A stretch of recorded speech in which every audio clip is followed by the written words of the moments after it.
Have you ever wondered why everyone turns to the dollar during a global crisis? It's like the world is on fire, and everyone is rushing toward the same exit, US dollars. Now picture a milkshake. It's got milk, ice cream, chocolate syrup, a sweet, complex mix.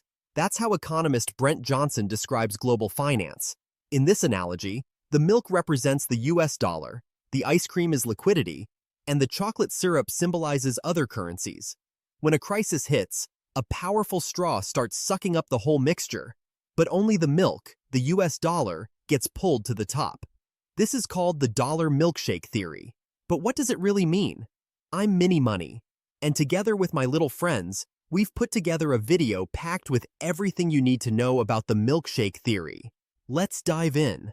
When there's a global economic meltdown, investors sell off their local currencies and seek out safe havens. The US dollar and US government bonds are usually among the top choices. Why? Because the US dollar is still the world's most widely used reserve currency. Most international trade is priced in dollars, and during a crisis, no matter how much people criticize it, they still run back to the dollar. But why is that? Because the US bond market is one of the largest and most liquid in the world. And when things go wrong, people want their money somewhere safe. So, liquidity, that is capital, flows out of weaker economies and into the dollar. As a result, the dollar strengthens, while the currencies of developing nations weaken. We saw this during the COVID-19 pandemic, and again during the Russia-Ukraine war. In every moment of panic, the dollar acted like a straw, sucking up the last sip of the milkshake, pulling all the other currencies toward itself.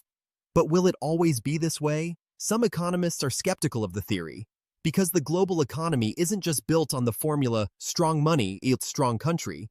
Geopolitical tensions, the rise of digital currencies, and economic powers like China pushing alternatives to the dollar, all these could shake up the system. Another risk: if investors start doubting the US's ability to manage its debt, maintain political stability, or control inflation, the dollar may lose its status as a safe haven. So, what happens then? A stronger dollar can have serious consequences for the global economy. For example, commodities like oil and gold are priced in dollars.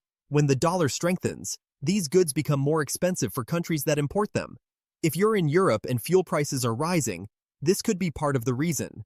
This relationship between oil and the dollar is known as the petrodollar system, and I've got a video about it right here on the channel. Check out the link in the cards section to learn more about how that system works. Let's keep going. A strong dollar can also hurt American companies. Why? Because their products become more expensive overseas, making it harder for them to compete globally. So, what do you think? Is the dollar milkshake theory valid? Next time you see the dollar rising, don't just watch the stock market. Look at where liquidity is flowing around the world. Maybe Johnson's milkshake analogy makes more sense than we realize. Now the big question: when you invest, which currency will you trust the most?